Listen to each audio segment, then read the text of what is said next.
What's up and welcome back to Kinda Funny's MCU in Review / Kinda Funny's Fantastic Four in Review. That's right, we're ranking, reviewing, and recapping every Marvel movie and every Fantastic Four film. Movies we've never put into the official pantheon of Marvel movies here at Kinda Funny. Over the next 4 weeks, we will be journeying through the past of the Fantastic Four. This is our first step. In an in-review reverse type situation. This week we're doing Fantastic Four First Steps. Next week, Fantastic Four 2005.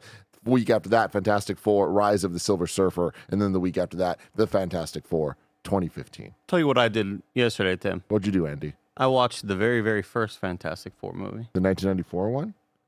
No, I mean the 2005. The one with Chris Evans. Yeah. Wait, that's the one? Jessica Yeah, Alba. That's what you're Okay. supposed to watch, yeah. We're not doing that. We're not doing the canon films ones or whatever. It's a special one. Yeah? Oh, I It's- can't wait. I don't think I'd ever fully seen it. Oh, man, it is Stay tuned lot for of next laughs. week type situation. a lot of laughs. Okay. Holy shit. I think that was one of those movies I watched over and over again in the hopes that it would get It better would get every better. time I watched it, and it never did. Yeah, this is I think it's the perfect kind of like, oh, thank God it's at least really funny. I watched to it make fun once, and never ever saw it again. Yeah, hilarious. I haven't seen the reboot one, but the first two I've seen once each, but like I don't remember much about them. But I can't wait to rewatch Strap them in, now. everybody.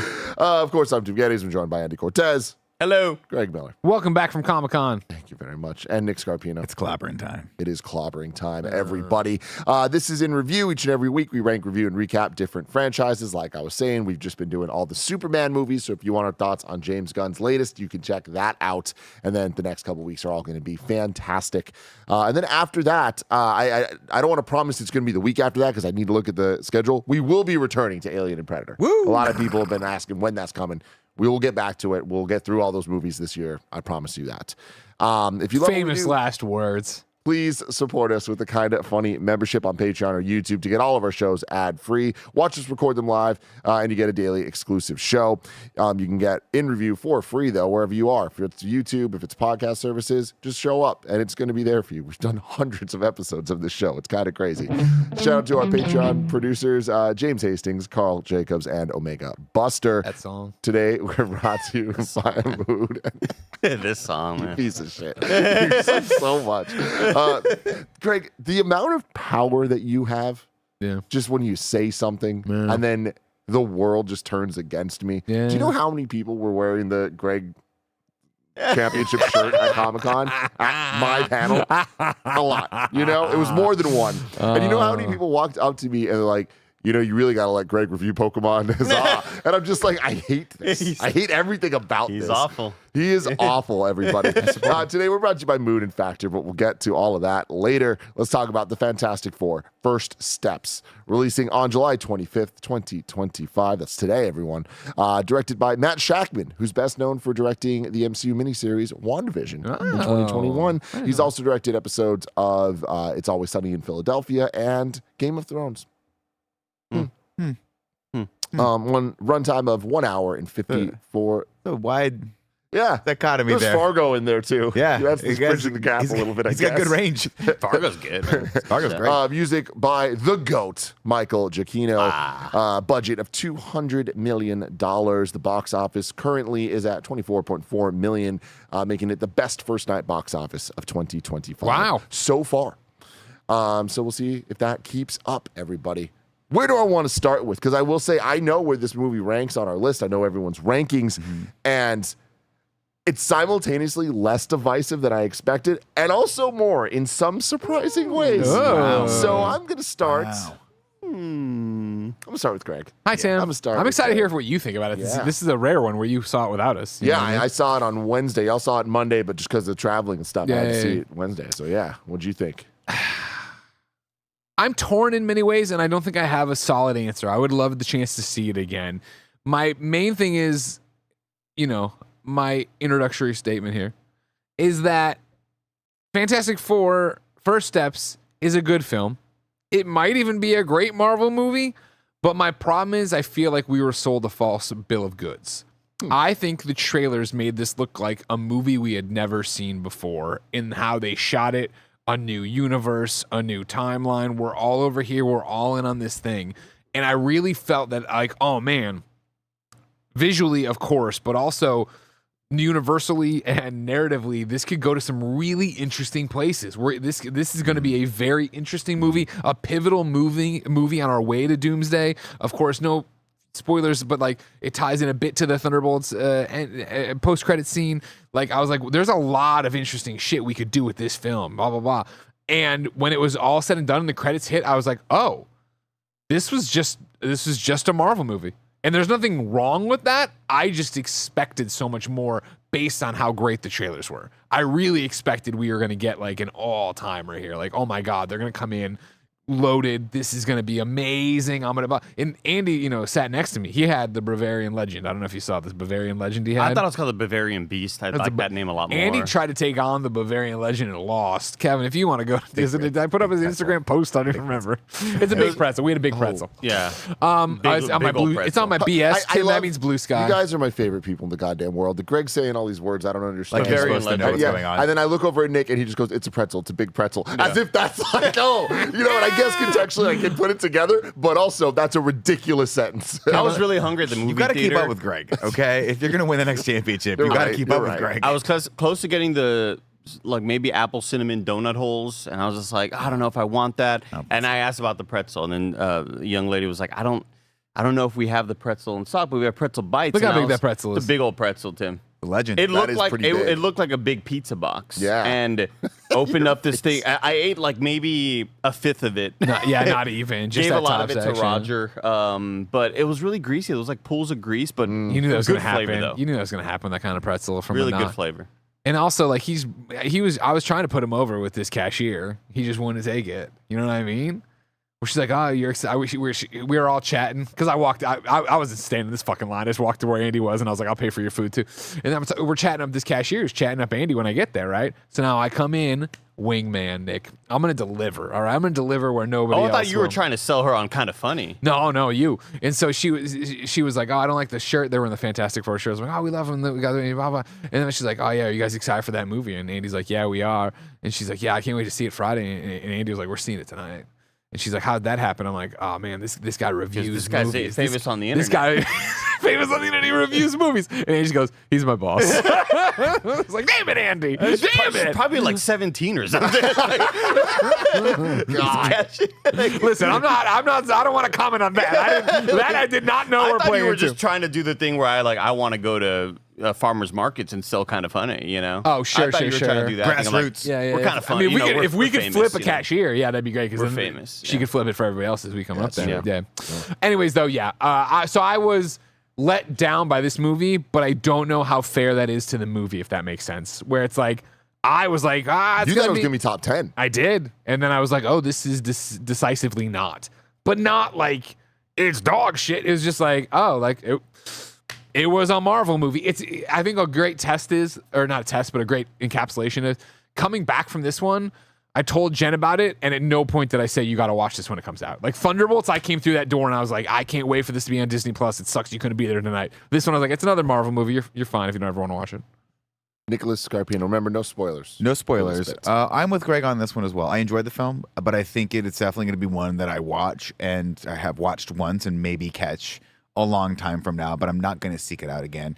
And I think a lot of that has to do with the unfortunate timing or fortunate timing, depending on how it does in the box office, of coming out against Superman, which I was way more excited for and which delivered on in a new and fun way that I think that this didn't. This is a very tried and true good Marvel movie, and it has a lot of great moments in it, but for the most part, I just kind of walked away and was like, that was a solid 7 out of 10 for me. Enjoyed it. Enjoyed some of the performances. Can't wait to talk about it with you guys. But ultimately, kind of forgettable.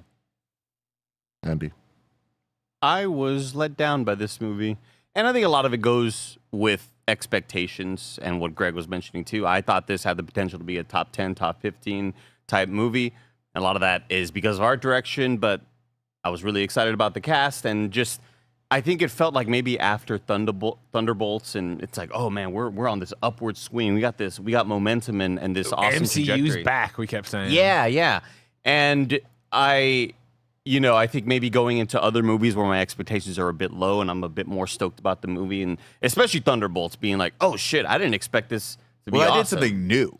you walked out, you're like, oh, they're trying something different with this. Yeah. They're trying to find a different angle on this. Yeah, I would say that I think it starts off super strong, and I think it just kind of got weaker as it goes. And I would say I was ultimately disappointed with it. However, this is going to be one of those, like, of our many video game reviews where I think I'm just going to be a lot harder on it because I expected a lot more from it. Sure. Maybe that's not the movie's fault. Like, maybe that's like, Exactly, yeah. partly my fault. But I would say that, like, I still think it's a good movie.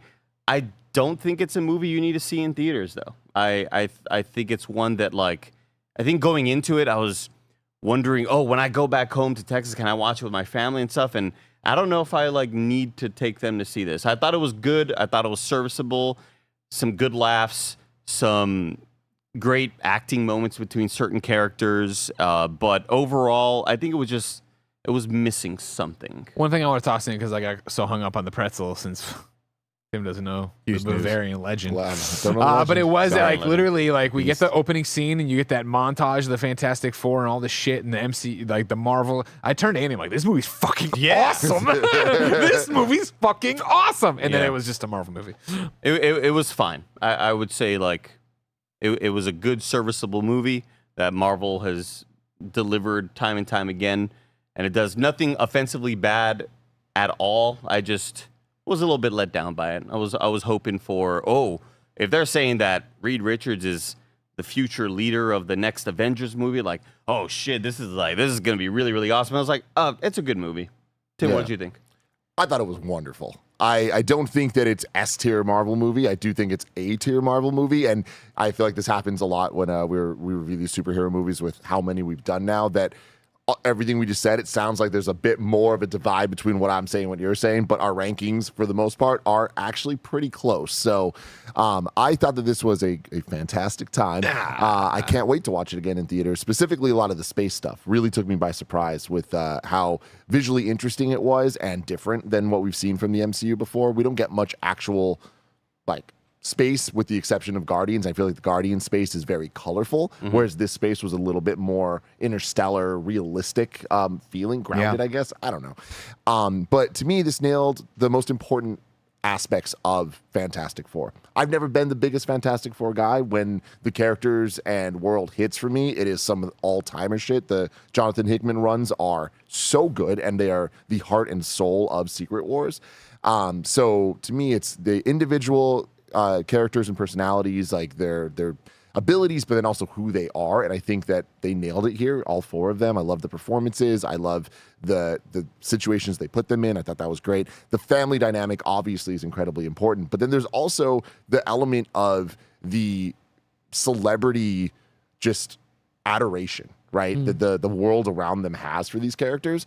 And I thought they pulled that off so flawlessly here. And I think that making this a completely standalone movie that has nothing to do at all with the MCU universe, the 616 universe, was a very inspired call. And I think that it is going to make this movie kind of stand out in a way in the future that I think we're going to look back fondly on this one. And I think that we're going to, over time, people are going to enjoy this like more and more when we see what comes after and like what this one did.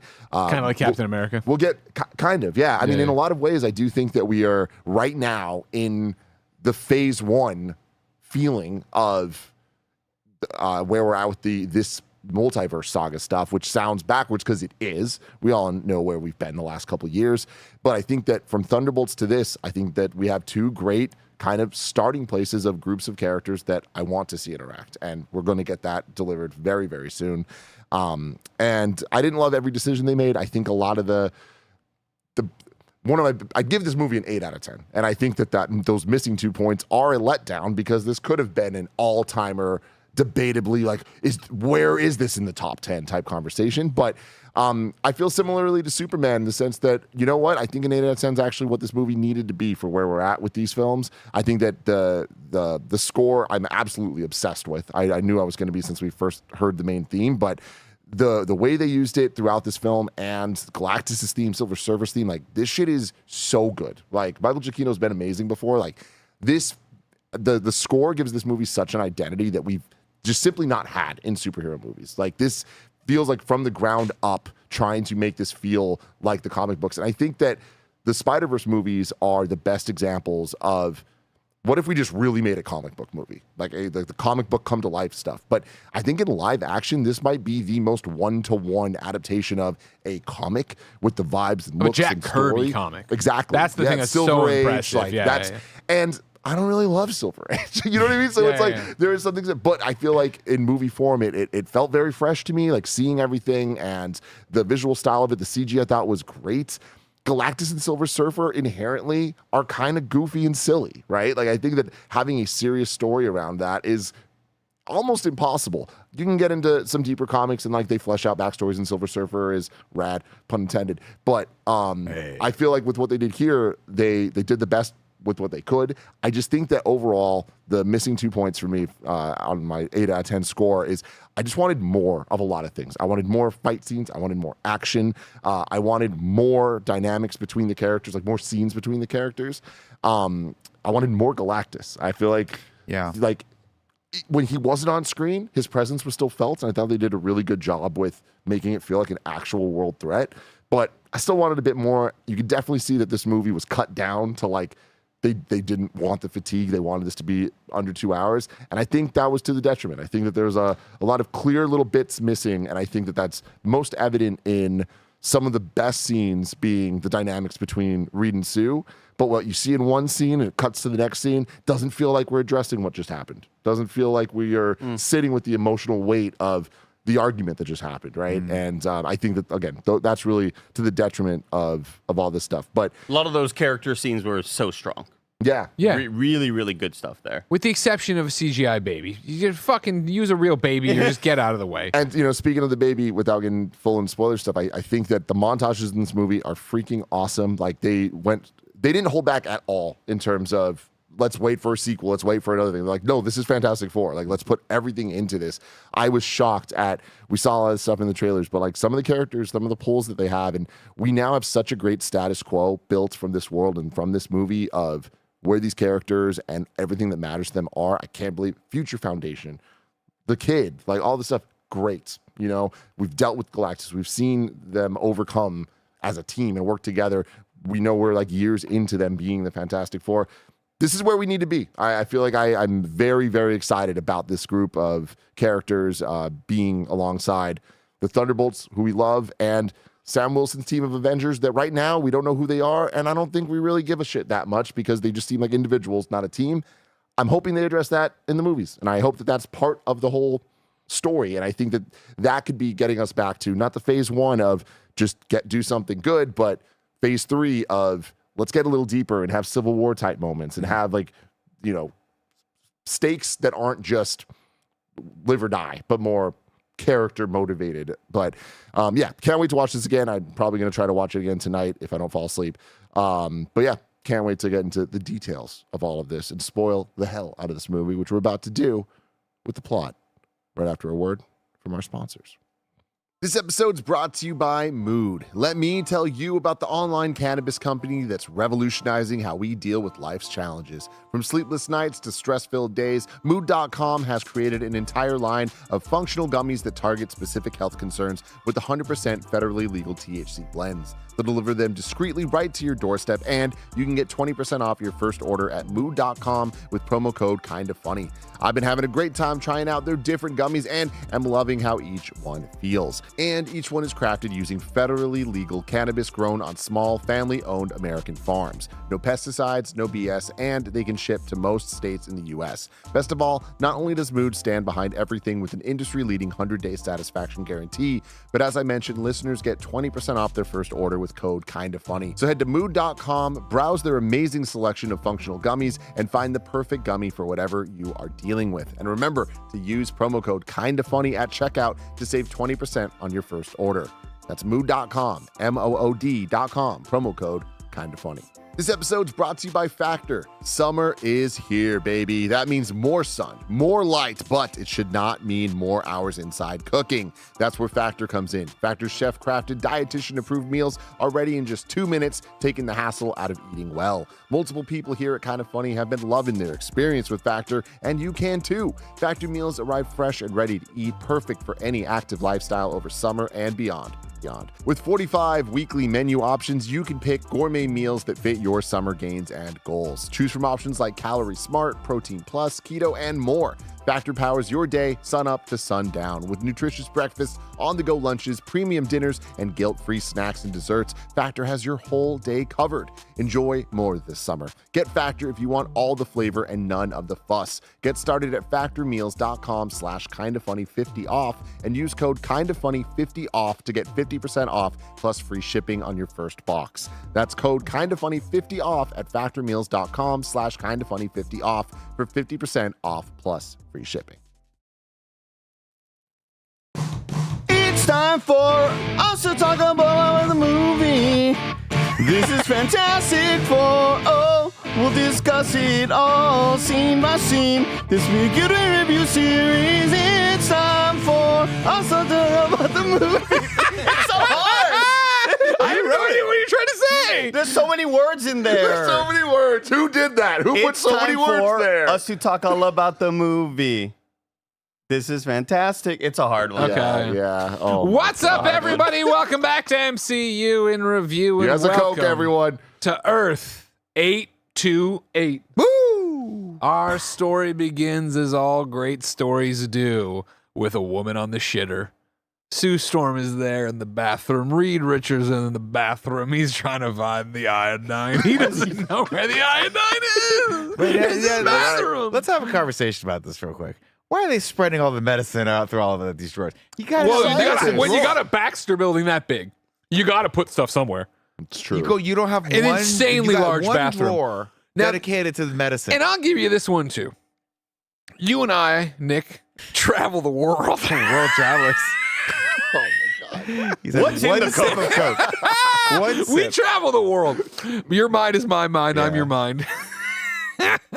What do you hate when you get to a hotel room with your wife? What do I hate? Unpacking. Yeah, but also the fact that all these bathroom doors Oh. are the flimsiest. They're on rails. Yeah, I can't I don't fucking like it. blow up the bowl like I need to And back and here. also, they never Let me have a tell good you, fan. they built this Baxter building to their own specifications. They gave this bathroom door the thinnest fucking material of all time. Yeah. I understand that good-looking athletic people don't shit like I do, but their poop's got to smell still. All right, unless Reed figured that out. So I'm calling bullshit on this door they built. Okay. Okay. Thank you, everybody. I like that he's. I like that shirt. we catch him picking up the sort of fantastic, like his uniform and like folding it. Yeah. I thought this whole intro was was really well done. It tells the audience immediately, this is not an origin story. We're catching up with these Another people day. midway through something important that's going to kick off this story. And what is that important thing? She's knocked up, y'all. She comes out with her little did it. futuristic or retro-futuristic pregnancy stick, shows it to Reed. They have a moment of excitement, and then followed by him immediately starting to spiral because they're superhumans, obviously, and they've been cosmic irradiated. But it'll be okay. It's all going to be okay. Don't worry. Nothing will change. We then jump into a montage kicked off, of course, by our news friend who we've seen a million times in all the commercials, right? Ted Gilbert. We all know their story. 4 years ago, 4 astronauts went into space and came back with amazing abilities.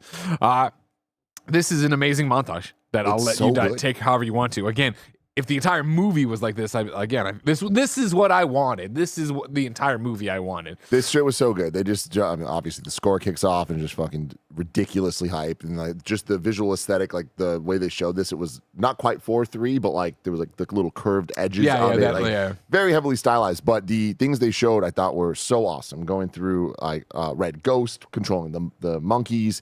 And They got that big guy coming out of the ground. They're all Giganto fighting. recreating Yeah. like a couple like Comic iconic, some of the covers. first Fantastic Four comic things. Our Human Honestly, Torch sucking up all the fire. I was like, So this is sick. about to be the best movie of all time. Like, We get the really glimpse awesome. here of our first look at Mole Man. Mole Man, and fucking Paul Walter House, which I'm so upset that was when Nick had to go to the bathroom when they did Missed the the tree best scene. or when he helped him out later. I was like, Oh, no. It was a low. Nick. It was a low. it felt like the right time. God, that was but yeah, so great. love that stuff. Please wipe your shoes. I'm just kidding. It's all dirt. Oh, that's right. You didn't watch it with us. No, I didn't see it with you guys. I saw it with him. Lame. You didn't see You didn't get the Bavarian Legend. You Bavarian didn't see the Beast. Bavarian No, Legend? I would have, liked to have seen how it listened. It was kind of upsetting because I paid for it, as I've said. And Andy ate maybe It's been 1/7 of established. it. Yeah. And then passed it forward a row to Roger. So I didn't even get some. Oh wow. Oh, you didn't. I thought you would ask. That's disrespectful. I thought you would have said, hey, thanks for everything you did for me and have done for me. I had Skittles, Thanks and for I felt God, like you were garbage. slow playing those Skittles. Man, I felt the like entire garbage thing. at night. It smelled like the rainbow the entire movie. Amazing montage here, right? Of Fantastic Four being Fantastic Four and their powers and their abilities and their things and their cool stuff here. Just awesome, incredible. God, I loved this. From there, though, we cut out to another scene we've seen before from trailers and stuff. It's the family dinner night, right? Thing is up there. He tastes the sauce. Use some more garlic. Not that it's not perfect. I was really hoping to like these scenes, and all of them just were lacking for me. And I think that gets to where my first point of criticism for it, which is I was expecting. I came into this movie a little bit expecting to be like, am I Pedro Pascal'd out? And I couldn't be the opposite. I thought he was phenomenal in this. In fact, him as Reed Richards and him as sort of being sort of neuroatypical and having a difficulty time like with emotions and things like that. I'm like, this is fascinating. And he is absolutely the best part of this movie. Everyone else in the team, I feel like just was maybe 20% less than what I needed them to be. Specifically, I thought I really expected a lot out of Johnny Storm, and I really expected a lot of a cousin from Bear. And I think we did him an unfortunate discredit by having it be CG, because I think when you're CG, you have to be like 40% more. And he's such a nuanced actor that I just felt like everything he said was in a whisper and it was a little low energy. And I just didn't, it doesn't help that I just watched Civil War again like 3 days ago just because it was like, I just wanted to watch it. And I was like, were you flying somewhere? Were you on a plane? I flew down to see my mom for her birthday, and I watched half of it, and I was like, I'm going to finish the other half of this movie because it's a really, really good movie that keeps you going. Those sequences with them, the dynamics between them, obviously that's Avengers Land. We don't need that. But this, I just needed more out of it. They didn't feel, it just wasn't fun to watch these people interact. It felt a little bit slower and a little bit lower energy than I wanted it to be. I think Reed and Sue were great at interacting together. And I think Johnny and Thing worked really well for me together. But I didn't love Johnny talking to Reed. I don't think I loved him talking to Sue that much either. It was a weird thing where I felt when they coupled them off, I was more into them is when they interjected. Also, do you want to talk about Johnny's hair, or do I have to do a wig segment or whatever? Is it a wig? I don't know. We're wigging out with Scarpino. What's up, everybody? Welcome back to Wigging Out with Scarpino, a podcast within a podcast. I didn't clock it as a wig. I don't know if it's wig. dyed I it. just hated the hair. Awful. Well, again, we had we talked about it last week where it's like, why? Just let him have Do we whatever care his that hair much color about is, it? right? Yeah. Why does he have the fake blue contacts in, I think, right? Oh, yeah. Like, why are we doing this? Who cares? Did we learn nothing from No Future Spoilers? Jessica Alba's god-awful contacts. What are we calling it? What's the segment next week? Contact or Contact High? Or Contact High, yeah. Not a great concept. Yeah, we'll work on that. I love, by the way, and I love Joseph Quinn, but I just think that like my other touchstone for him, to just comment more on the dynamics of his role, my other touchstone for him was this incredible character he played in the last season of Stranger Things. Well, Gladiator. He's and Gladiator as well, Quiet right? Place. That's right. And he was just so allowed to just go after it. And I was expecting that here. And, it'll be interesting to watch this performance and contrast it with the venerable Chris Evans as Johnny Storm in the next one and see which one we like you better. don't even know. I feel crazy. I loved him in this. I thought he was like a great version of Johnny Storm. I thought that his mannerisms were like, they nailed it. It felt unique, and it felt like things. I'm like, I want to see more of him. His hair and contacts, like I couldn't care less. I don't know about that. It didn't distract Says the guy with me blue eyes at and all. blonde hair. Yeah, Sure. crazy. Yeah. But the one thing is, and I feel like I am the only person that sees this because every time I say it, people don't agree with me, and maybe this is the face blindness, but this is just Barrett Courtney. It's just I see Barrett it. Courtney, dude. okay. Especially in the Have we flashback seen of him them going in to the room space with together? no hair, like when he's first going up. Yeah. It's Barrett fucking Courtney. Have we ever seen the two he together? he has his hair parted to the side in the flashbacks, which was a real God-awful. bad wig. Yeah, that was god awful. It was a real That looks a bad lot wig. like Barrett. There's some shots of him with Put him in a very a tiny shaved hat. head. Yeah, give him a tiny hat. I didn't love him. I think he was maybe. I think some of the stuff that they had him do were some of the weakest parts of the movie, like the whole him and Silver Surfer. Like I thought like 50% of it worked. Well, that's my thing is like they paint him as this sort of like he's sort of like crushing on her, right? And I'm like, you needed to push that farther. He needed to be a playboy if you were going to push that and have it work. Because if not, it just felt like it just kind of was, I don't know, it just kind of fell flat for me. That is Barrett Courtney. Have we seen them in the same room together? If you stretch the head vertically, it is Barrett Courtney. Give him a cigarette and let him look a little overworked. Let life break him. Let life break him. Break him. I loved Thing in this movie. I just a lot of those little sequences felt so improv and just kind of like, yeah, just do your thing and just talk in that accent and just kind of talk to anybody you want. And I thought it sounded. I enjoyed whenever he was on camera and they were doing, having the little kind of like ribbon and stuff like that. I really enjoyed the cast, but Joseph Quinn was probably my weakest part. I thought he had some really bad like line deliveries in some moments where he's like yelling at either Silver Surfer or whatever. But other than that, I maybe I'm kind of with Greg where I enjoyed certain pairings a lot more. Yeah, I don't know. Yeah, so family dinner, like we talked about, add more garlic, do this thing, blah, blah, blah. Johnny's ruining his dinner with the cereal, his cereal. This is when they do the little toy too, right? And Ben crushes it and blows it in his face. I thought that was funny. Yeah, we'll flame of course, though, this is the moment we've seen from the trailer, right? Reed and Sue are late. You're late. What do you mean? I mean, late for dinner. What do you mean? What? And then Ben puts it together, of course. You're pregnant, and they all celebrate. You're gonna be terrible. I'm just kidding. You're gonna be great. You're gonna be terrible. I'm just kidding. Blah blah. Ben does the whole thing of to read another fun aside here of just like I thought you'd be in your lab panicking. I've scheduled that for later or whatever. I thought that was cute. Yeah. I also want to pull this car real quick. Being Pedro Pascal'd out. Yeah. I saw somebody earlier. I can only see Pedro Pascal. I thought he did a great job of playing a different version of Pedro Pascal here. I loved him. The little tweak to his voice, a little bit nerdier of a voice or whatever, but in like the way he talks and blah, blah, like I was like, damn, this is a cool interpretation of a Reed Richards from an actor we know very well. It's tough for me because I love face Pedro. blindness. You didn't even know it was him until right now. Yeah, it's fucking Pedro. What? I love Pedro, and I am firmly on the side of put him in everything. I don't care. Like I love him being the lead in all these things that I love. Last of Us, love it. Here, love it. Like he is the dude, and I'm totally okay with that. Having said that, it's Reed, but it's also Pedro Pascal, and that's just a problem when you're that famous and you are that much of a personality off like screen, and with just how much we've been inundated with him on press lines and things. It's not just all the. Did you know he has anxiety? Yes, I do. The movies and shows that he's in, but it's also just like Pedro Pascal is a human, so it's hard to not see him. So like that to me is the only thing that like is at all a downside to it. It just gets rough because there's no other option. I feel like it needs to be. I would rather Pedro Pascal as Reed than a no-name actor as Reed at this point in the MCU for what we're building. The MCU needs Pedro Pascal. It needs a lead character that we fucking adore, and I think it's this guy. And that's my thing is right. We started this off by being like, he's going to be the leader of the Avengers, right? That's huge. That is the most paramount important thing you could possibly say for the Marvel franchise. Right Did they now. say that? Well, That's what Feige was saying. I don't know. I'm saying he's going to be the lead. Love that. Not necessarily of the Avengers, but like, they're hanging their hat on it. Like he's going to be the fulcrum. Secret Wars, though. Yeah, to a degree, right? Maybe he is, maybe he's not. But if you set that up to me, I come in with that expectation and be like, he's got some pretty big shoes to fill when you're stepping in for RDJ. And I was very trepidatious. And halfway through this movie, I'm like, I really want to see him interact with everyone. I want to see him, his leadership style, his neuroses, his idiosyncrasies, his insecurities. I want to see all of that in the dynamic with everyone else. I really, really think that's going to work. And I said this at Thunderbolts, but it really felt like for the first time in a long time, because Brave New World did not do this, we felt like we had a lead in the MCU with Yelena. Yeah. And now it feels like we have a lead in Reed and also Sue to an extent. But I give the edge to Reed here overall.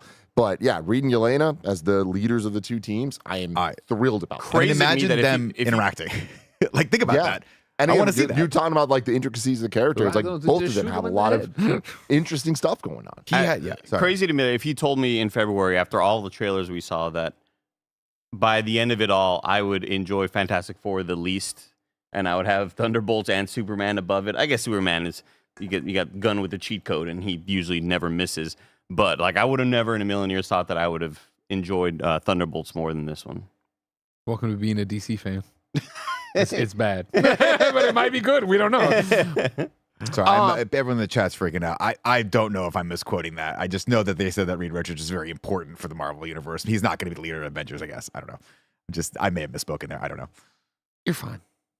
Well, people are Tell freaking them to out, fuck off. and they're turning. Who They're is turning it? against us, Greg. and I love Imaginary you. cat freaked out. Fuck off, imaginary cat. What? I had a Coke. Imaginary cat gets it. Meow. Not so imaginary anymore. The pain is real. Oh my god. From there we go into another, not a montage, but a bunch of quick succession, right? Reed starts doing all the different tests, and they're building the cribs, and this is happening. Herbie's building the cribs. The world finds out that they're gonna have a baby, so there's a Nick doesn't montage. like it. No, I fucking love Herbie. Loved her. Oh yeah, Look, dude. Our fucking We've guy. talked about this a lot. We've talked about trying to put little cute small things into things, and obviously it's a fucking popcorn bucket. It's this and that and the other thing, and I'm like, fuck, another goddamn BB-8, another fucking GaGu, another this, another that. Fuck you, Herbie. You got a big fucking mountain to climb if you want to impress. I mean, we old just Nick. got impressed by Baby Joey. This fucking Oh, thing. God. I was like, first off, whoever did I think Matthew Wood did the voice for him. Knocks it out of the park. This thing's adorable. When he's protecting the baby, adorable. But it got me when his face pops out and they pull out the fucking Yeah, tape yeah. and put a new tape in of like defense mode and push it in his space, whatever. And I'm like, that is So so, sick, dude. Awesome fun concept. and creative and cool. Yeah. I loved Herbie. I love this montage. I love all the montages in this whole movie, 100%. and I love that it wasn't just fight stuff, but like this baby montage, focus on the family stuff. Yeah. And I thought that was so great, showing the different character bits of like who each one of these people are. I really loved I forget his name. I'm blanking on it, but the thing, his portrayal of Ben in this, like I think that it made him a lot more just like kind and nice, and like I don't remember, we'll see in the next couple weeks how the live action thing was. I remember loving how he looked, Michael but Chiklis. not loving how he was as Ben. It felt more like Hulk as opposed to what Ben is supposed to be and how he is in the comics. So Yeah. this, I was like, I love the interpretation, and in this montage I think they did a really good job of showing his kindness. Not of this montage, but to the last montage, I left out what I liked there too, of the Future Foundation getting founded, right? And then Latveria not showing up, right? So Them not good. being- Oh my God. At one point, you never call me on anything. You're a very good friend, Andy. He's But at busy one point eating the later Bavarian into the beast. film, when all the relays, or when the relays are coming online and the one doesn't go online, I thought it was over in Eastern Europe, and I thought it was going to be Latveria. That's Oh. I elbowed you like, here we go, and then I was like, oh, it's just getting blown up by Silver Surfer. I also don't know what the fuck any of that is. Like, Latvia. That's where Doctor Doom comes from. well, now I do because I watched Doctor Doom was RDJ. Fantastic Four. He's the guy from Nip Tuck. How about that? Passed, Passed away? away. Didn't make it. He tried to. Oh yeah. Julian Mc. Also, you know who's? All right, we'll get to future stories. We just start reviewing Fantastic Four right now. Anyways, though, they come out of this montage. Like I said, there was the baby thing of, you're supposed to be building it, but Herbie's building. Well, I built this. Only I can build this, right? And she's like, we don't even need these fucking machines. Watch this shit. And she makes all of it invisible to see the baby. Imagine if this baby opens its eyes at this point. Like, what the fuck is going on? And I know baby's eyes are working. It's a cosmic baby. It's a cosmic baby. It'd be fucking funny. would it even be able to do that? That's what I'm saying. That's what I'm saying. Cosmic baby. Oh no, I'm not talking about like the abilities of the baby. I'm talking about like if Glass goes both ways. yeah. Look at Yeah, Greg. yeah. Give your glasses. He's never worn glasses before. Wow. I can play you music if you want. But you just point at your cup. I'm playing music thought on my- this thing.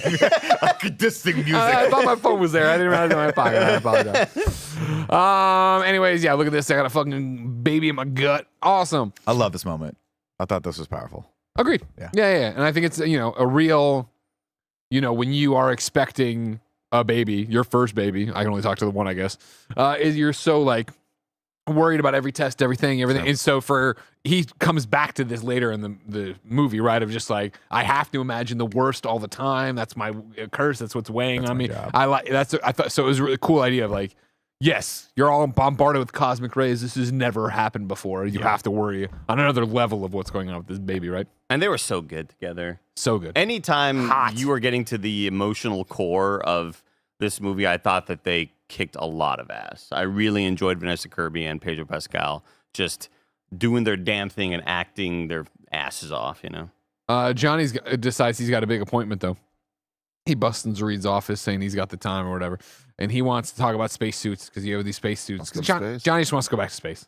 The hothead. Which is, I get that Johnny wants to go back to space, but you'd think you'd be like, space or flying around as a Human Torch, it's way better. Like, why do you need to go to space? What's the point? Every day. Yeah, it's fair enough. It's 4 years. He's all worn off. You know what I mean? I guess so. And Reed kind of gives him the brush off, and Tonic talks about priorities have changed and yada, yada, yada. We later, I think then we have the scene I just talked about with her showing up, Vanessa Kirby. This is also, no, it wouldn't make sense there. Don't worry. Shush. From there we go up and Johnny's depressingly eating his cereal and Ben calls it that it's, it didn't work out or whatever. And then Reed and Sue show up and then everything's chill for oh no. Then there's sirens and he says, come on here, everybody. And he's like, I've decided to do away with crime. So there was a gang called the Warriors over here and some guys over here called the Blippies. The Wizard. We got the Wizards. And you got the old canaries. And anyways, I gave the cops all the information they need, so they're busting them all. Oh, you're baby-proofing the world. Love it. Because there was a baby-proof in the universe. Baby-proof the world. Baby-proof the world. I mean, it's like a mirror. It's a sound mirror. That was your best We're impression. the world. Why did Andy say it twice? It was your best impression of Nick Scarpino. That was Scottish, though. Oh, God. And everything's all hunky-dory for about 4 seconds until Independence Day, motherfuckers. All this shit's coming from the sky. You know what I mean? It was in the trailer, but the fucking speech is so good, dude. Oh, yeah. Harold's speech. I love it. I love the performance of it. It's so great. The only thing I don't love is like her being in Times Square and being on all the TVs. There's just something about that trope that just never works for me. I know. We've seen how fast breaking news actually happens, right? You have to go to fucking Grok, put in what's going on over here. You know what Grunk. But the thing is, on Earth 828, they're a lot better about news. Yeah, I'm not questioning it. I just don't like it. Question for you, Greg. Yeah. Was this... Were they going for New York or were they shooting in Chicago? Because a couple of these buildings I could have swore were Chicago like buildings. Oh, I mean, they're supposed to be in New York. Okay. Yeah. I just don't know because there was a couple of those, the like mid-century modern buildings in Chicago that look like the white, like sort of tree-ish. The wafer cookie? Yeah, the wafer cookie ones. Yeah. I swear to God those were in here. Huh. Could be wrong. The wafer cookie. Hold on. Got an alarm set for 1:30. I don't know why either. Something's gonna happen. Fast forward, Greg's car's getting towed outside. Move car. Anyway. I don't know. Well, Statue of Liberty, and they said. Oh yeah, it is New York. It has to be New York. You're right. But I mean, maybe they pulled in other buildings because their New York looks far different than our New York. I love Julia Garner. And I thought she did good in this, but everyone, I'd seen a couple of reviews spoiling, being like, she just kills it. And I'm like, she did great in what they gave her to do, but I hope we see more of the Silver Surfer. I really, really like her. And that's those ones. Oh, wafer cookies. Yeah, they look like you want to eat them. Yeah. I think like, people call them the corn cob buildings. Yeah, they look like someone already ate a corn. Man, corn cob sucks. Corn cob. She did great here, and I was like, oh, cool. I can't wait to see like her more. And I just don't think she's just not in this movie that much. I know. It's a bummer. It's a disappointment. It's another thing that I just feel like there must be other footage that just didn't make the cut with her. Thanks for showing us Corn Cob's Cafe. It's important for the watcher. Just so you know what the before and after looks like. Anyways, like you said, she comes down. Johnny goes up there. I forget if they give chase or whatever, but then, we end in Times Square where she delivers, I'm here to herald the Galactus, and I'm here to herald the end. And I'm awesome. Hug your loved ones. Hug your loved ones. You're dead. They're dead. Mourn, you're dead. Fucking. Real good. God, how sick was She that turns when the Namor jet did that? away. Johnny gives turn. He jets after her. He's able to catch her somewhere up in the upper atmosphere, rocked. stratosphere. Grabs the thing, and she leans in kindly and says, blah, blah, blah, blah, blah. And he falls, and then he falls down. This shit was cool as hell. What does it translate to? Or we'll figure it out later, but it's like die with your own or something like that. Yeah, something like that. Yeah. Fucked up thing to say to someone. I mean, it doesn't have to die, but it's more like. Chat will tell us. They love to tell us when we're wrong about what we said. Mm-hmm. He falls back down. They all kind of panic for a hot second. It's a blessing. Die with your own, says Ponton. Oh, he says something else. Whatever. He's Oh, Chat what's that? GPT over there. Okay. They land over there, and then it's into pandemonium mode of what the fuck just happened, what's going on, blah, blah, blah. Reed right to work on it. He's got chalkboards, and he's got all this other stuff, and he's doing these things. Oh, I left out earlier, too, by the way. Yeah, exactly. Before we even got here, we got another transmission from deep space that the was the anomalies. disc that we recorded, right? Because of course, let's just toss it all in here. Toss away, Greg. Johnny comes down. Nobody wants to listen to Johnny. This guy's an idiot with an erection, and he's like, "Listen, Which is weird. I went up because there's a moment where I think it's in the montage where he's like, I picked the best scientific minds in the world who just also happened to be my best friend, my wife, nepotism and her brother. And so you'd think he would listen to him, right? No. No. I mean, the guy's smart, right? Like we've already established this is not hothead Johnny. Like I'm just a pilot and cool and like wearing cool like tracksuits like we're gonna see next week, which I can't fucking wait. Like this guy's supposed to be smart, legitimately like a 3-dimensional character in this, and Reed's just like, get the fuck out of here and go play with your cereal. And so he's like, yeah, I heard it, and it was warmly. Was it warm? Was it kind? Was it whatever? And they go back and forth for a funny little bit about this. But basically, he heard a language that he doesn't understand. He's gonna figure it out, y'all. And so yeah, then Reed's doing all this different stuff. Eventually, they find out. All right, cool. We trace her. She's too fast to track, but we can see where she's been. Here's all these planets she's been to, and they're all fucking gone. Nothing's there. You know what I mean? It's cool. Yeah. Real cool. But they locate the nearest one or whatever, the latest one where she went back to. I don't know, something to that effect. And they're like, we're going to go there. So they prep the Fantastic rocket outside that they got ready to go. And like, we're going to get on that. Finally thing. going to space. Yeah. Johnny's like, thank God all I these did what you planets wanted. have died. You guys to go to space. Here's your fucking ship. You know what I mean? Is this where we get the speech that we see in the trailers where he's like, I will save us or whatever it is? And it's like, will you? Is that really Peter has that really wonderful moment where he's like, "We're You gonna are go safe. You are, yeah." And but Yeah, he I think says you're it, right. and Yeah, the delivery's before the launch. so good because you're like, Mm. "Do you believe that?" Yeah. Like there's a little doubt and a little fear He's because now he awesome. has the kid that's going apparently to space as well. What's inside? Space babies are fun. I think, well, they're floating, right? I love that it's 0G, by the way. It's so cool. I love that they get up there. They have all this amazing tech, but they can't do artificial gravity on this ship. I thought it was great. Great stuff, man. They This fly into space. launch, They get into the hoo-ha. it's so fucking hype. Oh, I love this so much, and it like the Getting into music the is FTL so drive. good. This is one of the FTL thing. Them Rad. getting into it and then going. That's the first moment I lean over to Nick. I'm like, this is fucking awesome. So rad. before I forget, I want to point out, I love that it's actually not connected to the FTL drive, so that when Sue makes everything go invisible, it can't touch that, which Yeah. ends up being a strategy that they utilize. I So thought that was cool. fucking cool. They use that and they shoot off into this. And so then they're going and they're in the 0G, but they're coming down and they're talking to each other and doing something. There's a funny bit here. I laughed out loud at one of the lines here, but I forget what it was. Well, when they were this on is the where he table. starts crushing hard on Silver Surfer, right? Yeah, that must We're be in it. that. Yeah, We get the line yeah. that I can't remember where it was, but he was like, maybe it's later. It was like the board's not part of her body. Oh, Just want you guys to know that. Like, he's used the just like voice part thinking of about her a body. lot. Yeah. Same thing earlier. Of like, I know what you're all thinking. A hot naked woman from space. It's my thing, but it's not that. Whatever. I think that from the point on where they decide to talk to the world and say we're going to go save you, I think this next like 35 to 45 minute stretch is the best part of it. I think this is all timer shit. I really think Really that people are fucking going to reference this space scene, the space chase, and all that stuff for many years and And talk it's- about best MCU stuff. when we get to Galactus, I'm like, I can't believe how fucking much they nailed that. I know. The ship, him in there, You they say just that, give me committed. chills. The eyes, dude. It Yeah, was fucking they just great. fucking committed. And yeah, Galactus eating plants and stuff. It's stupid as shit. This movie explains it in a way that I'm like, I buy it. Cool, let's move on. Dude, But, it's one of the coolest It's fucking concepts ever. awesome. Just like It's not stupid. It's cool as shit. Dog, somebody else needs this curse of this hunger. Like I'm tired of doing it. It's so awesome. It's badass. Before the movie started, I got there way early because it was a later screening, and I was like, I want to make sure we get seats, and I don't want to miss out on this. And I looked up, and they had the massive, it was like this big, Galactus popcorn bucket, yeah. and I'm like, am I gonna regret after seeing Galactus not buying that? And I regretted it so fucking hard. I wish I had it right Now. It could be Greg, here. it was like this fucking $80. It was huge. Wow. It was so big. yeah. I didn't see it. We'll get it next time. Okay, thank you. Get it next time you go see Superman. We'll do. So anyways, yeah, we pop out of FTL. We're in front of this planet. This is the planet, but what's going on? Wait, what's that? The planet like fucking eats itself from the inside out, and there's a Galactus' ship or whatever. And like, oh fuck, and then they try to go, but they can't go, and they get tractor beamed, and they save the engines, and they drag Scary them in. as shit. This is some terrifying stuff. Silver Surfer flies up, comes inside. Is like, you're stupid to come here, or whatever. I'm like, But great moment where Ben wants to push it and Reed goes, no, save the engines, and then reaches all the way around with the superpower and like powers it back down. Cool little like touch there. Yep. They come down, like you said. They land. Herbie's with them. They say, Herbie, go get some samples. They walk this way.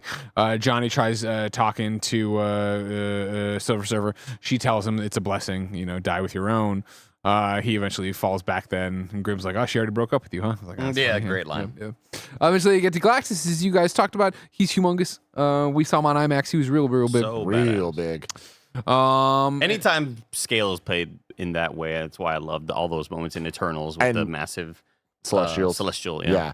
Yeah. I would recommend watching this movie in IMAX. I normally am a Dolby all the way guy, but this is an IMAX Yeah, movie. you got to do it. Anytime it changes to the full like 4:3 ratio or whatever, awesome. Played by Ralph Ineson, Fuck yeah. who was really great. And the only thing we know him from stuff. The only thing He's I in can a Fantasy lot of 16, he's in a lot man. of video games, but he's also done a lot of. He's in Game of Thrones. Game he's of done a lot of Thrones. movies. Okay, Game of Thrones is what I know from him. He's right? He was always one of the like heads of the houses. A character in a show you've seen with an awesome voice. Because I think I only really know him from The Green Knight. I think he was the Green Knight's He like, was voice. he was the actual Green Knight. yeah, Yeah. which is awesome. Yeah. That movie is so good if you haven't Yes, seen it it. is. I just my disappointment was I was telling Tim it wasn't until we're on Earth and Galactus is walking through and we see the mocap face and I was like, oh, that's it's Ralph him. Ineson. Yeah. Damn, I was so excited for Ralph Ineson to be the voice of Galactus, and I guess I was wanting him to just have more to say Yeah. and more to do, and I was. I think he kills it on the ship.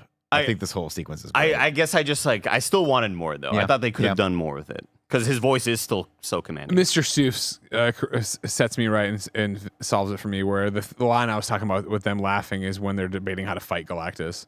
And Reed's like, all right, if it's just a guy in a ship, you can punch him out of the ship. And Thing and Johnny are super into it. I'm like, yeah, great. Anyways, like we said, you get here, your planet's marked for death, yada yada. But then he scans Sue's belly, and he's like, unless you give me this kid. I want Give me this this goddamn kid. You give me this kid, then hey, you know what? Your planet's safe. You're safe. Everybody's safe. I just Where need I this, come from, if you have a baby, you get good tax rebates. this baby's a cosmic being like me. It'll be able to undo the curse, so I won't be hungry all the time because it sucks being hungry. I think one of the coolest concepts though is get this kid. Hey, he's all powerful. No, he's just a baby. We did all these scans, and they're like, no, he's hiding shit from you. I was like, whoa. What do you mean this baby's hiding stuff from us? That's scary. And they do the thing, and he's like winks at him. Yeah. Take away Sue's belly again. He's Wink. like, look, the Infinity Stones are awesome, right? We can all agree. They did a lot of the heavy lifting for the last, 20 movies, whatever. Is there anything cooler than the power cosmic? Oh, the power cosmic. power Them saying it. Cosmic. Dude, and again, And seeing the stars in the eyes. And seeing when he sees the stars in her, because that was the thing too when he grabbed it, she leaned forward, she was made of stars, like the power of cosmic. I'm like, that is such a cool Awesome. fucking 1980s. We're freshmen in high school. Let's try PC or LSD for the first time, not PCP. That was in college. That is bad. You eat your roommate's face at the end of that one. It's just an acid, man. I love this so much, man. Talking about the phase 1 stuff and even too of introducing the stones and the retconning it or whatever of making the Tesseract one of the stones and all that stuff. We have the MacGuffins, we have the things. This baby being the MacGuffin, this baby clearly going to be such a big deal for Secret Wars and for going forward. It's this is what I'm saying of this movie I think is going to be looked back on of oh wow, they were really doing stuff and tying it into the Galactus stuff, which has been done before. I thought they pulled this off so well. And there is a thing of I just have comic knowledge, so I'm filling in gaps that a normal viewer at this point might not be doing. But I was thrilled that this was the direction they took it and that we have Franklin in this world already. I agree. When we saw the trailers and we first knew that she was going to be pregnant, my first thought was, oh God, please don't let it be Superman Returns, where this kid is just a thing they got to save and doesn't really have greater consequences. And they were like, no, we're committing to this. This is a main story beat, and it's going to be really, really important going forward. They had to do that. Very surprised that because after we watched the movie, I talked to the homies Chris Anka and Kevin Ace X, and they're asking me about the movie and how it was. And I was like, all right, well, here's kind of the whole crux of the movie. And they're like, oh, that was in the trailers. I'm like, what?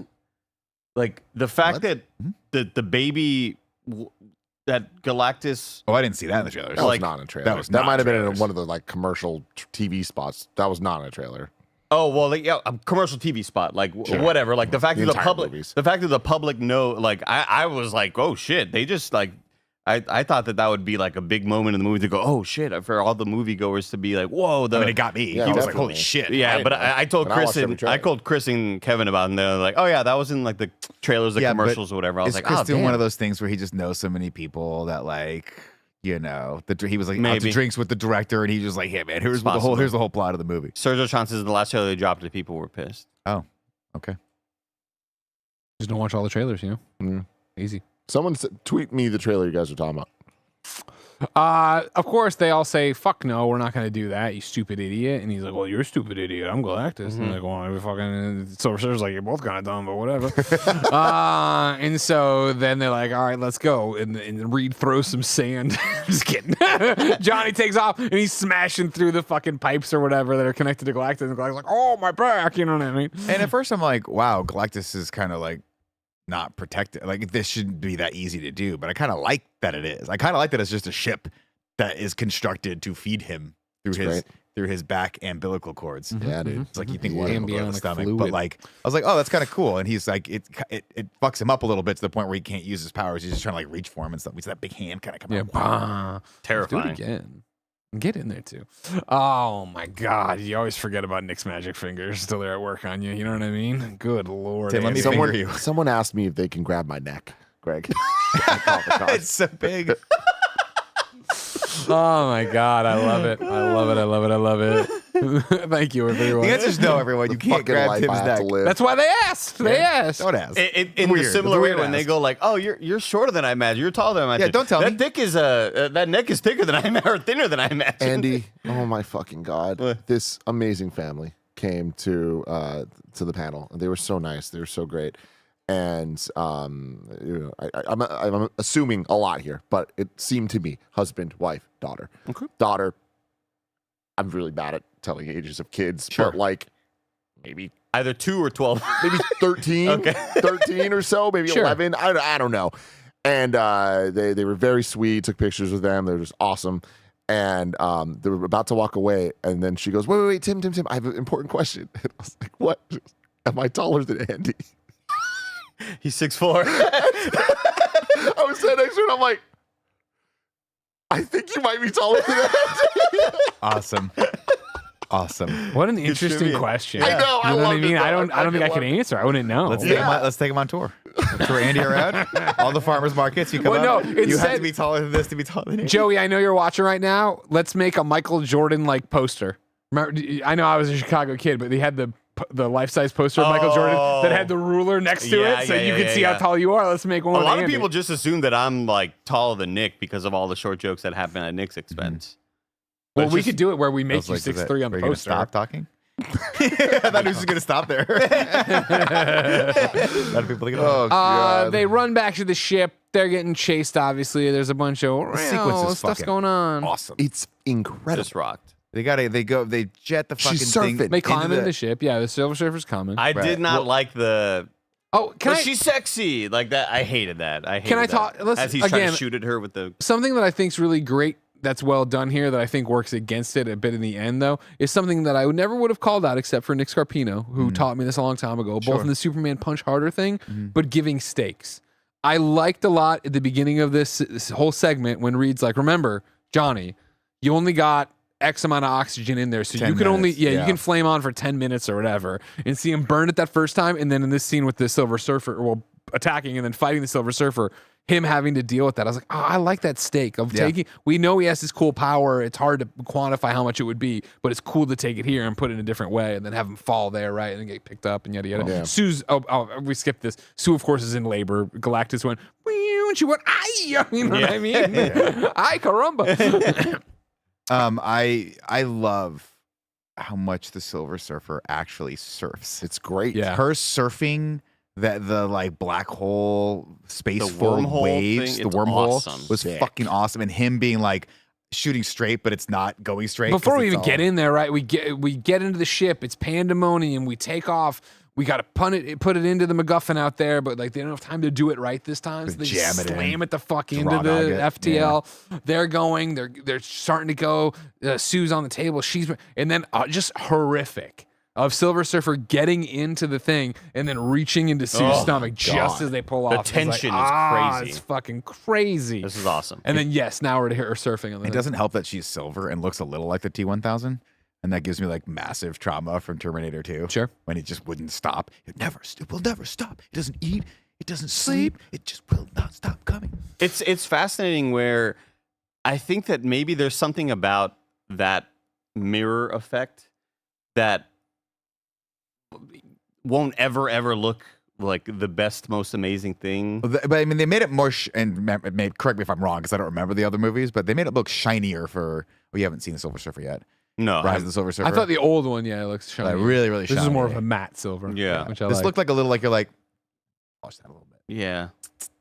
Polish that a little bit. Chris Anka says this whole sequence was the only part of the film I really liked. They rip it into FTL. We got away. No, you didn't. Silver Surfer's there riding the waves. This is where they start shooting, but of course, because we're in it, they're curving. They're going all weird, going all wackadoo, as you say, or whatever, right? And then we jump through.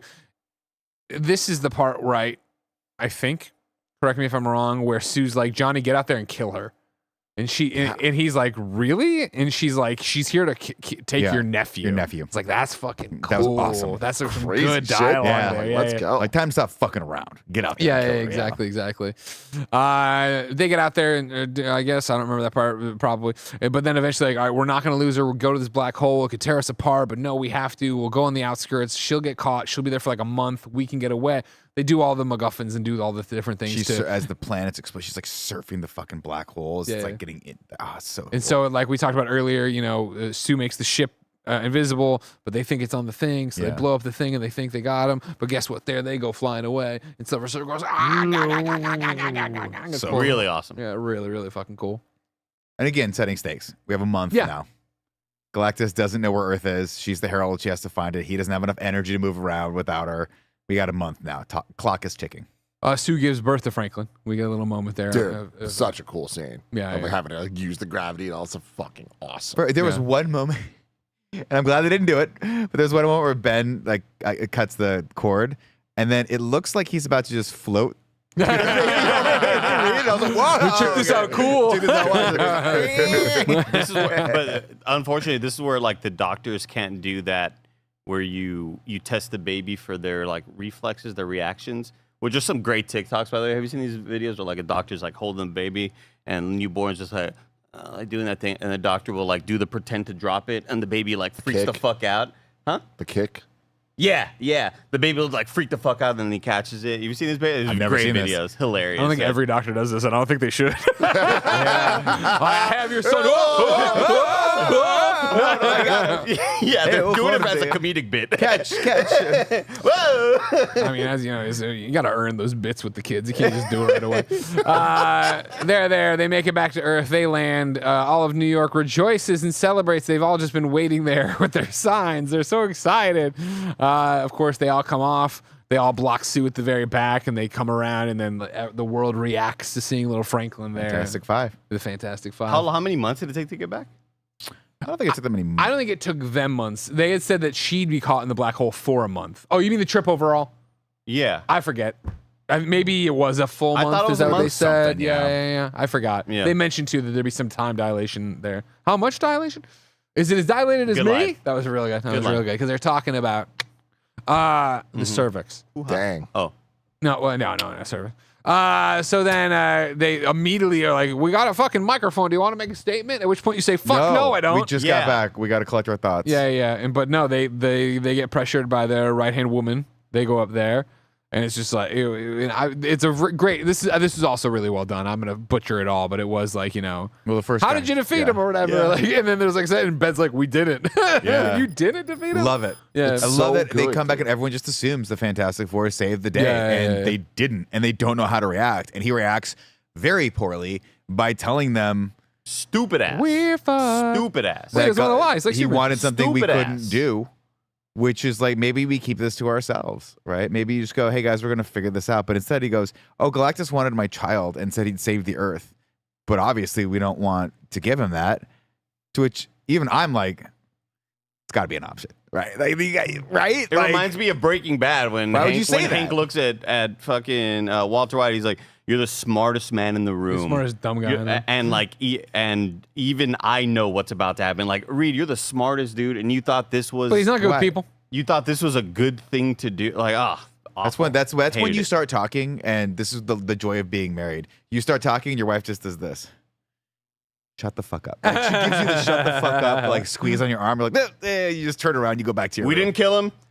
We're gonna figure it out, guys. what to do. We're gonna figure it out. But of course, they needed the stakes. For the I mean, rest of it. I love that they made the choice for the story. I think this was like, to me, a pivotal point of having the people turn on them. Well, you need right? tension. You need it, but you it's need like it, but so I love forced. it. just such a dumb thing for a smart guy to do. Like I al- anyone on their fucking right mind would not let the entire But here's, world know that. but I mean, straight up, he's not in his right mind. I think he's not socially intelligent. It's been a month. His baby was just born. They just lost for the first time on the grandest Yeah. stage. Like they're shell shocked when they come off that shit. They lost a month And ago. I like it. They lost a month ago. Come on. yeah, they've had a long time to be like, what are we going to Again, tell I think Earth it was when we the get back? time dilation that made it the month. I don't think it was a month to them.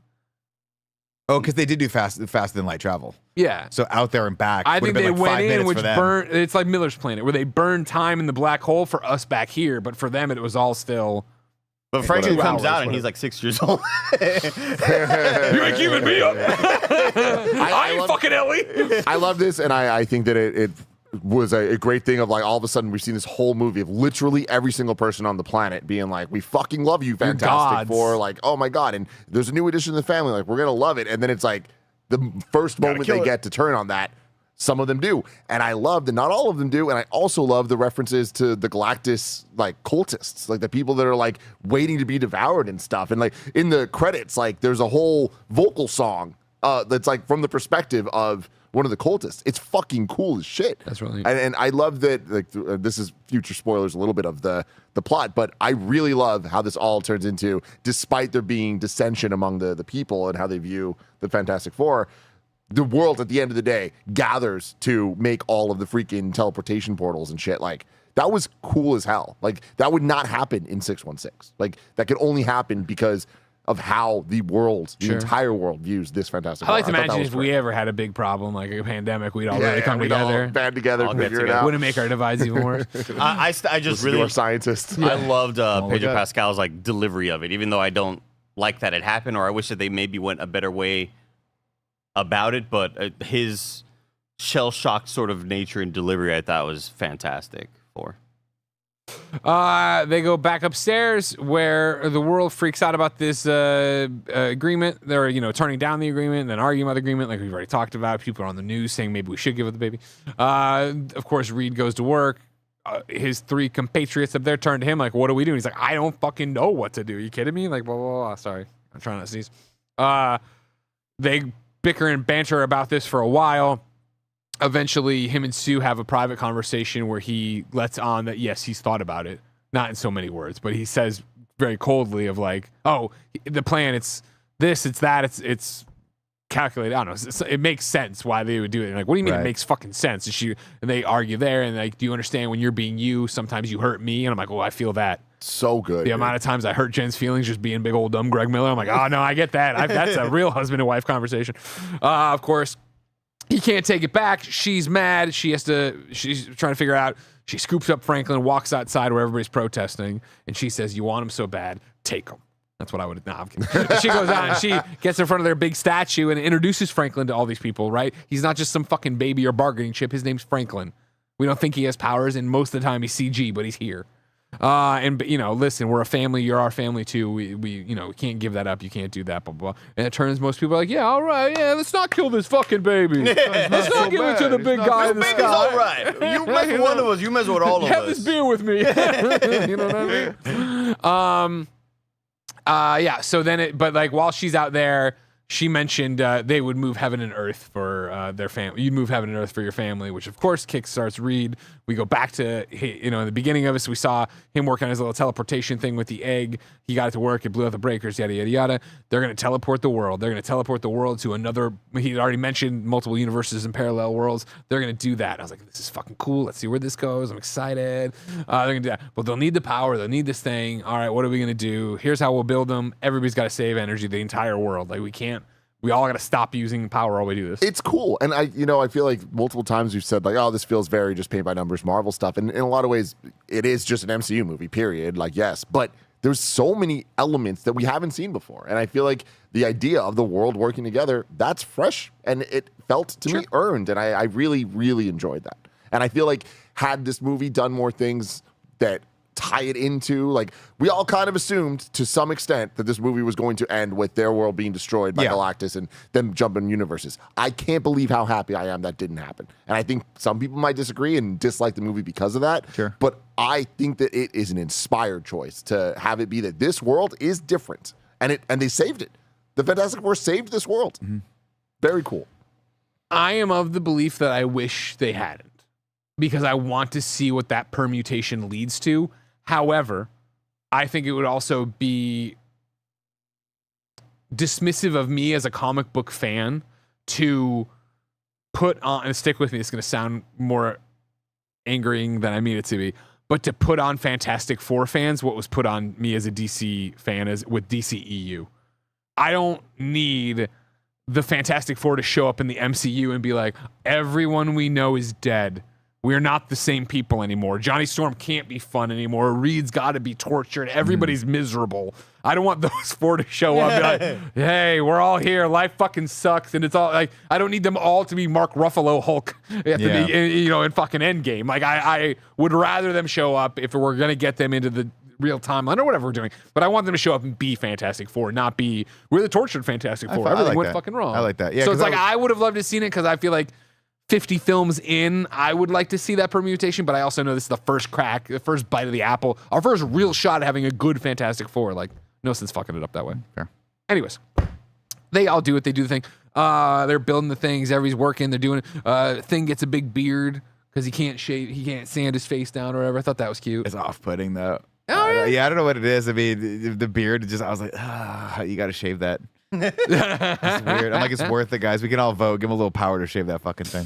And then, they're doing the thing. They're feeling whatever, blah, blah. We left out Natasha. We did. You're right. Yeah. Leon. Before the second dinner where everything goes wrong, Thing goes to get the cookies. So cute. And when he comes out of there, the kids make him pick up the thing and do the thing. Pick up the car. He's like, I can't do it. Then she comes out and talks, and you're like, that's throw the car, and he fakes it. Like, so good. So good. This is Howard the Duck's kid, y'all. It is Birdie. Right? Yeah. Thank you for remembering, Greg. I'll never. I mean, one of my favorite. The fact that song comes on and I still get teared up. I'm like, how did one What If episode mean more to me than any Phase 4 movie? Who's Howard the Duck and Darcy's kid? Her. She's remember in What If she does the voice. Character, Oh, but I same was like, actress. damn, they got her in this. That's the character. No. I mean, she played the voice of the character. Yeah, and shit. that makes sense. Anyways, yeah, she's out there and that's happening. Blah blah blah. Thing watches her from afar at one point, and then of course, right before the big fight, we'll go and talk to her again. Which we're coming up on pretty quickly. They're doing their thing. They're doing stuff. And then Johnny, of course, is listening to the records because now that he has he knows what the one blessing was, he can then go through because he's a linguist and do the whole thing. And Kirby's like, you can just make an algorithm with Reed. And he's like, Reed's too busy. I'm like, this sounds like the kind of shit Reed would bust out while he's brushing his teeth. But okay. Well, it's also the kind of shit that's like, hey man, I've translated the fucking Herald of Galactus' language. I think Reed would want to know about that. But nobody wants to listen to Johnny. Everybody thinks Johnny's an idiot. We're all too busy, the four of us, talking to the world. London, check in. Paris, check. I was like, there's got to be a better way to do this. Hold on, I'll get back to you. We have a lot of very capable people. Yeah, I mean, it's just definitely one of those things where like, I really want to try to fix that thing myself. And it's like, guys, just send it to the fucking guy to fix it, right? They build the big thing out in the city, obviously, and everywhere else. And then it's like, okay, cool. Wait a second. Isn't Galactus going to walk in here and kill everybody? So they evacuate or they want to evacuate. They hit up the mole man himself, Paul Walter Hauser, bring him in. I love him in just about everything I've ever seen him, including wrestling matches where I got to see him in the ECW arena. No big deal. Dude, he beat freaking Simon Miller. I know, right? That's so cool. Simon Miller sucks, so love you, Simon. But anyways, this scene with him, just him wearing the mole man glasses and his little green Comic suit, walking as fuck, dude. and just being like, butter me up. You know what I mean? And talking shit to all of them as they leave. And then don't be mad at me, Human Torch. I didn't dress you. Don't be mad at me, Johnny. I didn't dress you. As he walks around, like I'm stealing that insult at some point.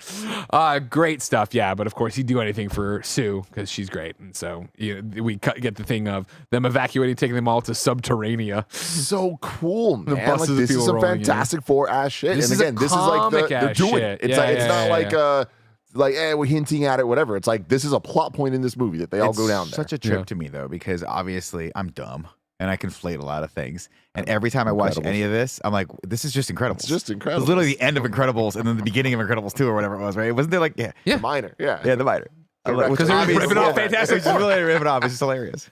And then the line goes, well, please wipe your feet. I'm just kidding. It's all dirt down here. Great stuff. As Galactus starts walking, that was a bad idea to put him down there. I didn't. think they're really far down now, so I think they're okay. Okay. I think it's a lot deeper than we would think it is. Yeah. Before then, Reed makes a fucking super-proof baby carrier to put little Franklin in, to put him at the the bait site, using him like a goat in Jurassic Park.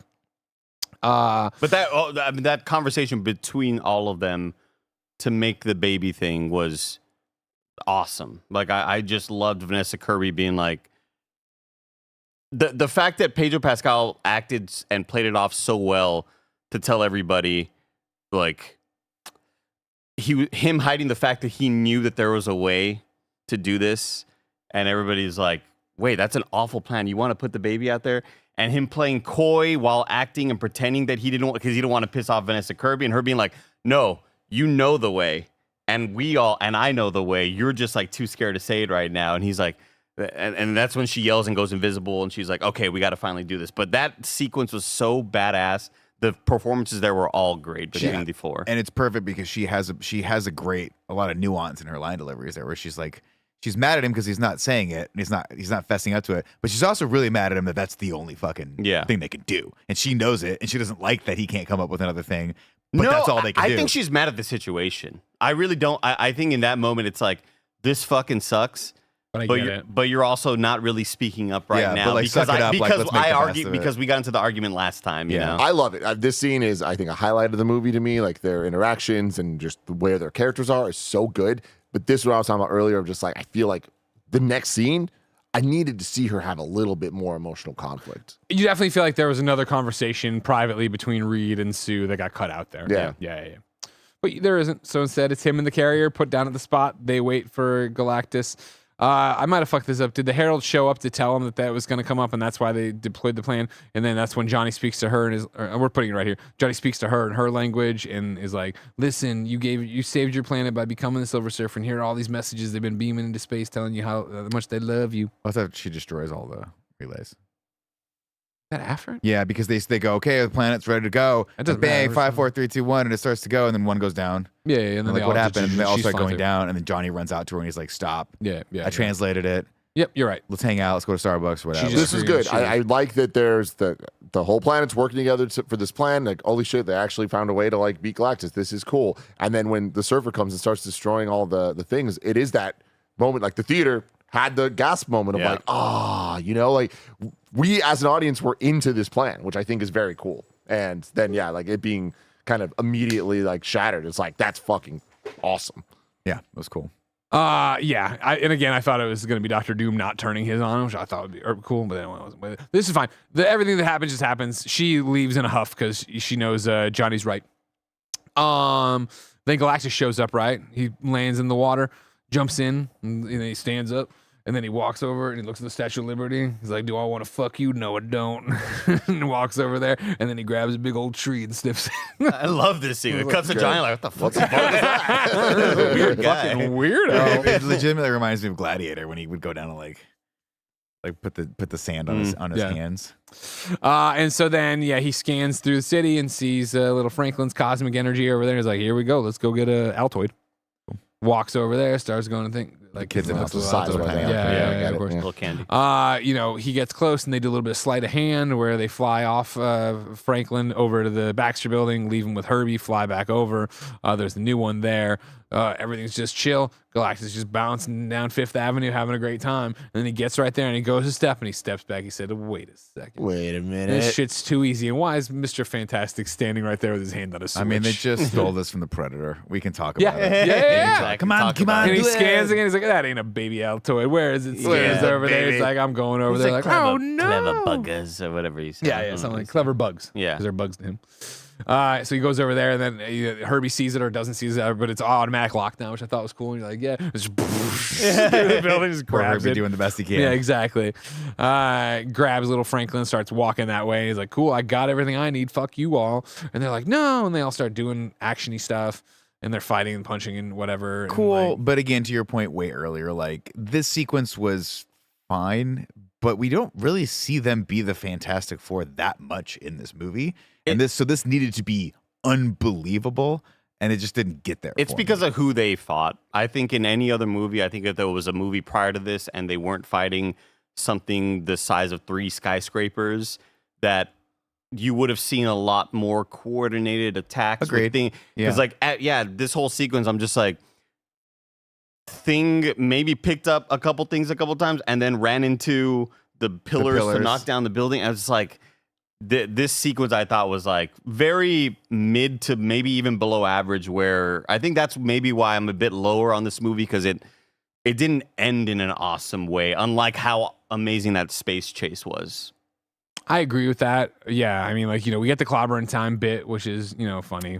Whatever. I really liked that. When Reed is being stretched, I was that was holy horrific. Fuck, that I was hate horrific. this. This is terrifying. And then, classic Marvel, ruin any and all tension with the say the line, do the line. Oof, I didn't like that joke. They kind of drove that into the I didn't mind the joke. I liked it in the sky. I didn't really like throughout the. It didn't bother me actually at all. I loved it in the sky though. I didn't mind it. I just didn't love it. Like immediately as Reed is being stretched to death, like you're feeling all this tension, and then legitimately the sequence right after it's them coming in to save him. But they do that comedic bit, which I think maybe if you just flip some things around, I would have enjoyed it a bit more. Like as they land, why don't you say the thing or whatever? Why don't you say the line? But I don't know. I mean, like they come in knowing how serious it is. They do it, knock him free or whatever, and then like Ben's exhausted and just goes, "It's all right." Yeah. But I was terrified when Reed was being stretched. Yeah, 100%. Oh god, it was I was really so afraid scary. he was gonna be nudie. What would we see? What would I feel? How long did things stretch? And this brings us to the moment of the movie that I was like, this is the most disappointing, which is the punch harder moment. Punch harder. This is my thing too, where it was like, what? Why? Okay, like why is this the solution? It's like, okay, and then like because it's down to Sue. And she grabs at Galactus with the TK, and he literally just goes boom, like that. Yeah. Like, this doesn't matter. And then it's boom, a mother's love. God. And I was like, again, I feel like this is the dichotomy I was referencing earlier of like Johnny's suit having 10 minutes of air makes sense. Here, was there ever a line or a thing or a reference to cut off this very ambiguous power that Sue has? As somebody who's not the biggest Marvel fan, like I know she's Invisible Woman, I know force fields, yada yada, but like, could we have gotten a line from her doing something similar, or it's too big, and Reed being like, of course it's too big. Remember, it's tied to your life force. I don't know what the fuck I'm talking about. You know what I mean? But like somewhere to give it a stake where it was like, okay, because when she's just going harder, I was more like, all right, this isn't an interesting end to this fight. And I liked when he grabbed the building and Ben plowed through the building. That was a good moment. Okay, cool. But it was just like she's pulling harder. And you think about it in terms of, again, I hate to compare them, but they are so comparable. The Incredibles, right? Where Violet, there just is that moment where Violet fails. She's like, Violet, you need to put a force field around the plane. And she's screaming at her, do it now. And then bam.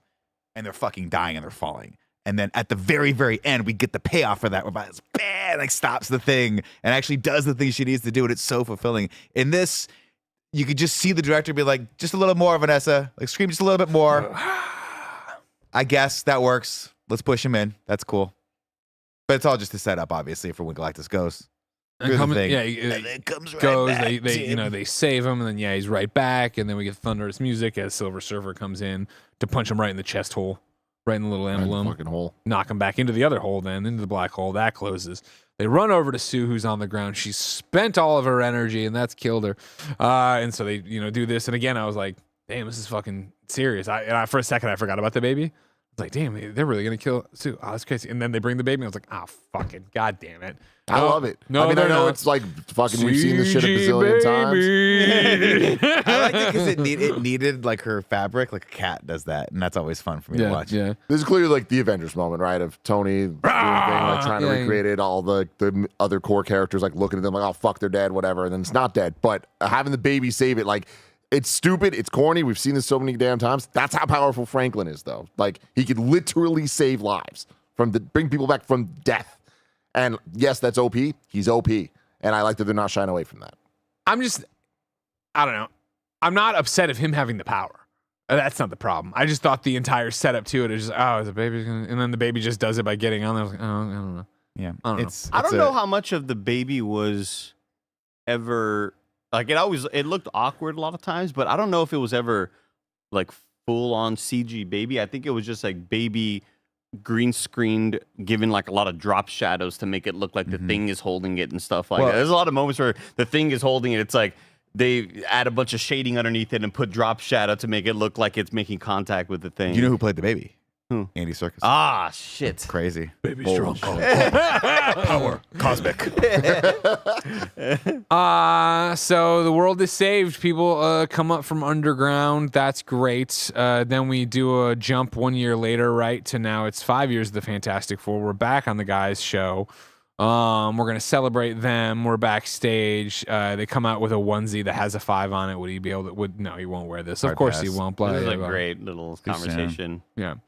Just as they're about to go on, right, they're on set, their little pagers go off that there's an emergency. So it goes, the Fantastic Four! And he opens the thing and nobody's there. What? And they're all outside now, trying to get into the Fantastic car. But it's because they're trying to set up the baby carrier in there. And as somebody who struggled with a million car seats, I tell you, this is pretty funny to me. This got good laughs. This was out of good. the theater. I tell you what, it was funny for me for the first light's 15 gotta minutes. be green. And then after the 30th minute, I was like, I really want this joke to end. Yeah. Yeah, And eventually it does. it does. And they're all very happy. They put them in there and they shoot off to go do their things. There are things. And whooshoo, I assume that's when we go to the credits. I don't think I'm freaking. I fucking loved it. Loved the end.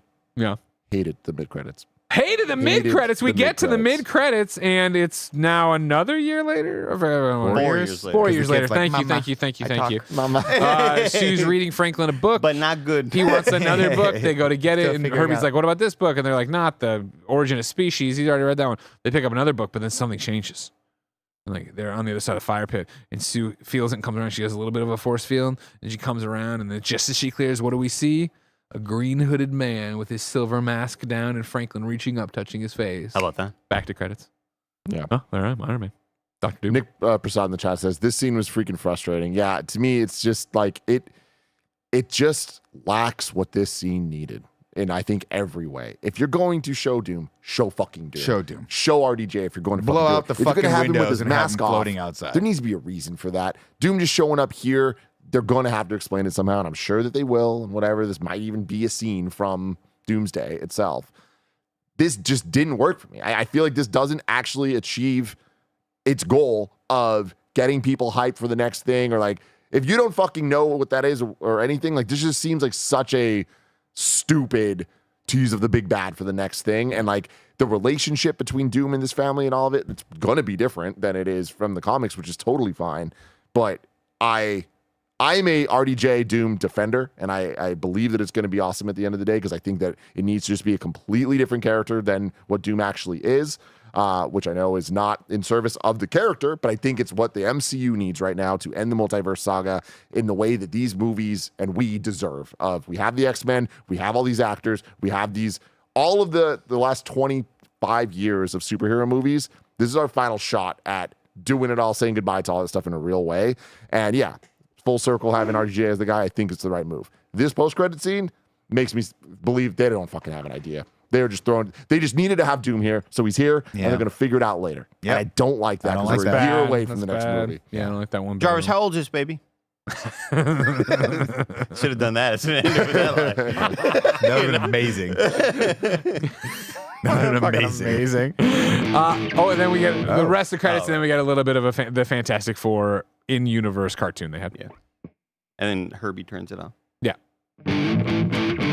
RaGu BaGu. What's up, everybody? Welcome to Rad Guys Talk Bad Guys, the podcast within a podcast where we rank and review all the villains of the MCU. Currently, the list has 64 entrants on it. Remember, we go by tier now, S, A, B, C, D, F.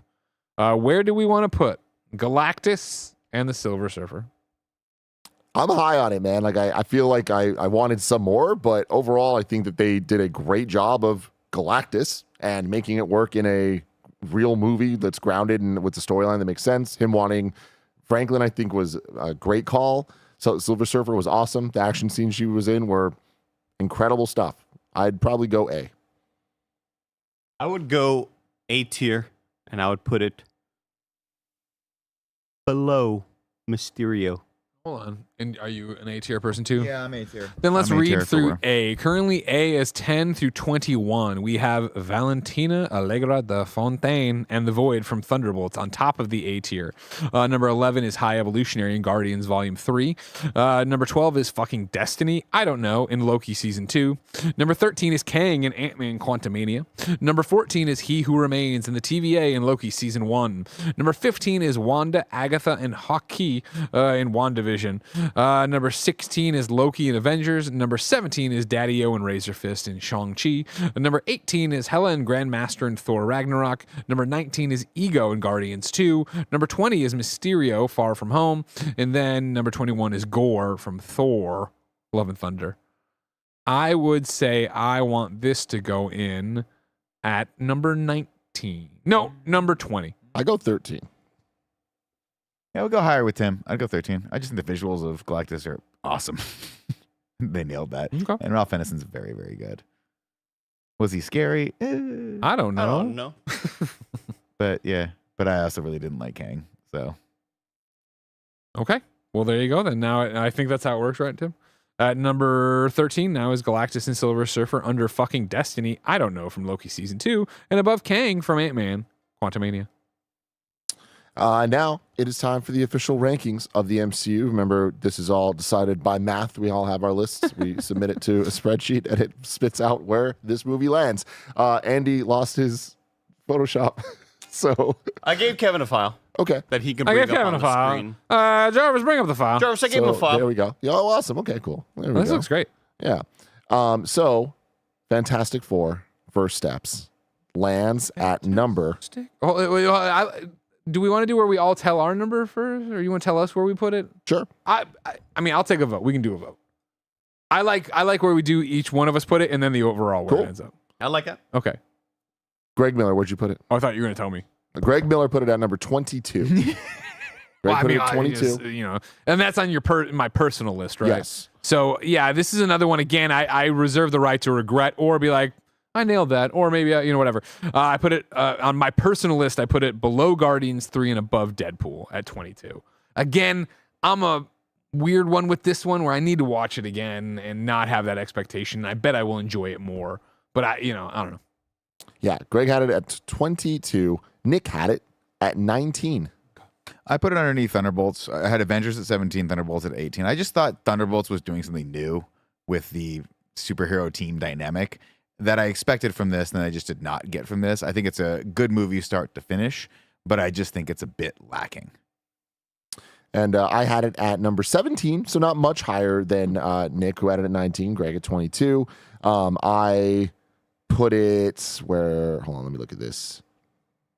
We got Avengers at 14, Guardians 1 at 15, Deadpool Wolverine 16, and Fantastic Four at 17. I originally had Fantastic Four at 16, so it was with those kind of team origin movies of Avengers and Guardians and this, and that kind of feels right. But at the end of the day, like, especially now, a year removed, and everyone's still hating on, or not everyone, a lot of people are hating on Deadpool Wolverine. I fucking like that movie a lot. And the hype like scenes Deadpool, I'm like super into. And I preferred it over this. So as much as I like this, it's not the best thing ever. But Andy Cortez is where things get very, very, Crazy. very interesting. He's crazy. I put this at number 37. Whoa. Oh. Crazy. Looked at the list and I said, I had a better time with the Marvels. I had a better time with Spider-Man 1. I had a better time with Iron Man at number 29, Doctor Strange at 28.